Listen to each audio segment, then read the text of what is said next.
BC రిజర్వేషన్లపై తెలంగాణ హైకోర్టులో వాదనలు వాయిదా పడ్డాయి. లంచ్ తర్వాత మరోసారి విచారణ సాగనుంది. ఇప్పటికే పిటిషనర్ తరఫున వాదనలు ముగిశాయి. లంచ్ తర్వాత ప్రభుత్వం తరఫు వాదనలు వింటామంది హైకోర్టు. ఇదే అంశానికి సంబంధించి హైకోర్టు ప్రాంగణం నుండి మా కరెస్పాండెంట్ రాఘవేంద్ర లైవ్ లో అందుబాటులో ఉన్నారు. మరింత సమాచారం అందిస్తారు.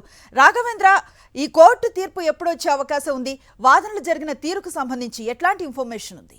స్థానిక సంస్థల్లో 42% బీసీలకు రిజర్వేషన్ కల్పిస్తూ రాష్ట్ర ప్రభుత్వం జారీ చేసిన జీవోను సవాల్ చేస్తూ పలు పిటిషన్లు తెలంగాణ హైకోర్టులో దాఖలయ్యాయి. దానికి అనుకూలంగా కూడా కొన్ని పిటిషన్లు కూడా దాఖలయ్యాయి. వీటికి సంబంధించి విచారణ ఇవాళ మధ్యాహ్నం 12 గంటలకు హైకోర్టు ప్రారంభించింది. ముందుగా జీవోను, ప్రభుత్వం జారీ చేసిన జీవోను, అంటే 42% రిజర్వేషన్ కల్పిస్తూ జారీ చేసిన జీవోను వ్యతిరేకిస్తూ సంబంధించిన పిటిషన్లపై వాదనలు ఇప్పటి వరకు కొనసాయి. ఇప్పుడు లంచ్ బ్రేక్ హైకోర్టు ఇచ్చింది. మరో అరగంట తర్వాత మళ్ళీ విచారణ ప్రారంభమయ్యే అవకాశం ఉంది. ప్రధానంగా గతంలో సుప్రీంకోర్టు స్పష్టమైన ఆదేశాలు ఇచ్చింది. ఎట్టి పరిస్థితుల్లో కూడా స్థానిక సంస్థలు కానీ ఇతర రిజర్వేషన్ సంబంధించి కానీ 50% రిజర్వేషన్లు దాటకూడదన్న అంశం ప్రధానంగా ఉంది. వీటికి సంబంధించి గతంలో జడ్జిమెంట్లు ఉన్నాయి. అయినప్పటికీ కూడా రాష్ట్ర ప్రభుత్వం ఏకపక్షంగా జీవో జారీ చేసిన వాదనలు పిటిషన్లు వినిపించారు. కాబట్టి ఈ జీవోను కొట్టివేయాలని కూడా వాదనలు పిటిషనర్లు వినిపించిన పరిస్థితి. అదే సమయంలో ఒకవేళ రిజర్వేషన్లు పెంచాలనుకున్నప్పుడు కూడా కొన్ని ప్రొసీజర్స్ ఉన్నాయి. వాటిని అన్నిటి కూడా ఫాలో కావాల్సి ఉంటుంది. రాష్ట్ర ప్రభుత్వం వాటిని పూర్తి స్థాయిలో ఫాలో కావాలన్న వాదన కూడా ప్రధానంగా పిటిషన్లు వినిపించారు. అదే సమయంలో హైకోర్టు పలు ప్రశ్నలు లేవనెత్తింది.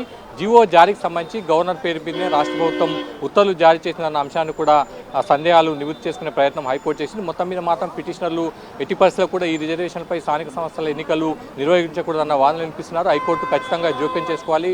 సుప్రీంకోర్టు గతంలో స్పష్టమైన ఉత్తర్వులు కూడా ఇచ్చింది. ఎట్టి పరిస్థితుల్లో కూడా 50% రిజర్వేషన్లు దాటకూడదన్న అంశానికి సంబంధించి తీర్పులు కూడా ఉన్నాయన్న అంశాన్ని ప్రధానంగా స్పష్టం చేసిన పరిస్థితి. మధ్యాహ్నం తర్వాత 2:30 తర్వాత రాష్ట్ర ప్రభుత్వం కూడా ఎటువంటి వాదన వినిపిస్తుందని కూడా మనం చూడాల్సి ఉంటుంది. గతంలో రాష్ట్ర ప్రభుత్వం తమకు అధికారం ఉందన్న అంశాన్ని కూడా ప్రధానంగా స్పష్టం చేసిన పరిస్థితి. మొత్తం మీద మాత్రం రేపు మొదటి విడతకు సంబంధించి ఎన్నికల నోటిఫికేషన్ విడుదల కాబోతుంది. ఇవాళ హైకోర్టు వాదనలు విన్న తర్వాత జోక్యం చేసుకుంటుందా, ఏం చేస్తుందా అన్నది కూడా మనం చూడాల్సి ఉంటుంది. అనుశ్రీ, రాఘవేంద్ర, రిజర్వేషన్ శాతం పెంపు వల్ల రాజ్యాంగ పరిమితి 50% దాటిందన్న వాదనపై కోర్టు ఏమైనా స్పందించింది?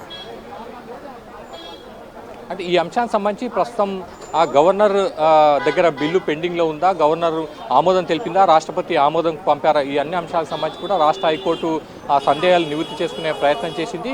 అయితే జీవో విడుదలైంది కాబట్టి ఎవరి పేరు మీద రాష్ట్ర ప్రభుత్వం ఆ జీవోను జారీ చేసింది అన్నప్పుడు పిటిషనర్ తరపు న్యాయవాదులు గవర్నర్ పేరు మీదనే రాష్ట్ర ప్రభుత్వం జీవో జారీ చేసిందన్న అంశాన్ని కూడా ప్రధానంగా స్పష్టం చేసింది. ఎట్టి పరిస్థితుల్లో కూడా 50% రిజర్వేషన్లు దాటొద్దన్న అంశాన్ని పిటిషనర్ తమ వాదన సందర్భంగా వినిపించిన పరిస్థితి అయితే మనకు కనిపించింది. Anushree, right, thank you Raghavendra.